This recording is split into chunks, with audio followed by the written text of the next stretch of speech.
तो हरपाल जी ने नियम ले लिया, रोज 1000 महात्माओं को भोजन कराते। अब 1000 की जगह कभी कभी 1200 भी हो जाते, 1300 भी हो जाते, 1500 भी हो जाते। लेकिन हरपाल जी करते कुछ नहीं थे, कमाई का कोई जरिया नहीं था। केवल दादा परदादाओं की पुश्त से जो उनके पुश्तैनी धन था उसी को ही खर्च करते जा रहे थे। 1 साल तक बढ़िया चला, 1.5 साल बढ़िया चला, लेकिन 1.5 साल बाद धीरे धीरे धन खत्म होने लगा।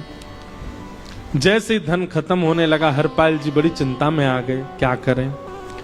पत्नी को नहीं बताते थे, क्यों बोले इससे तो शर्त लगी, इसको क्यों बताऊं अपना दुख, इससे तो शर्त मेरी यही शर्त थी कि रोज 1000 संतों को भोजन कराना। तो हरपाल जी ने बाहर जाते और दुकानदारों के यहां से जाकर के कर्जा लेने लगे। वो पुराने संपन्न थे तो किसी ने कर्जा देने से मना भी नहीं किया, सब देने लगे, बोले ले जा। इतना कर्जा कर लिया, 6-7 महीने तक कर्जे में भी उनके संत सेवा बंद नहीं हुई।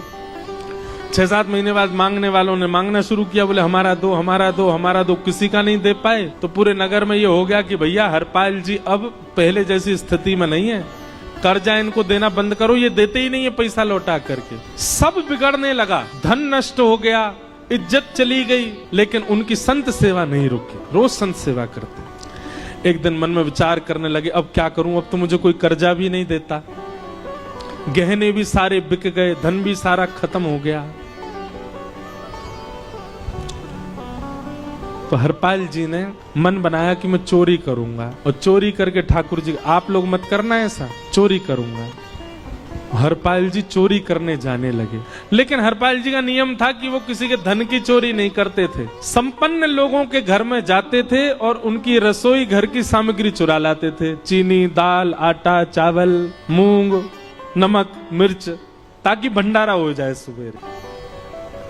इस प्रकार महाराज चोरी होने लगी। एक घर की हुई, 2 घर, अब तो हल्ला होने लगा, बोले कि घरों की सामान राशन चोरी हो जाता है। वो बड़ा विचित्र चोर है, धन नहीं चुराता है, राशन चुरा के भागता है।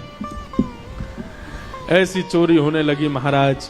अब तो लोगों ने अपने अपने घरों में पहरेदारी शुरू कर दी कि चोरी ना हो। तो हरपाल जी को और दिक्कत होने लगी, क्या करें, कैसे करें। धीरे धीरे हरपाल जी इस स्थिति में आ गए कि अब संपन्न लोगों के यहाँ उन लोगों को ढूंढते जो ना कभी संत सेवा करते ना वैष्णव सेवा करते, और उन लोगों के यहाँ जाकर के थोड़ा बहुत धन चुरा लेते, स्वर्ण चुरा लेते।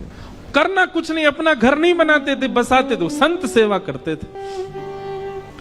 ठाकुर जी रीझ गए हरपाल से। ठाकुर जी बोले देखो ये सब चोरी कर करके और मेरे संतों को पवारा है। ठाकुर जी बोले इस पर अनुग्रह करने जाना है।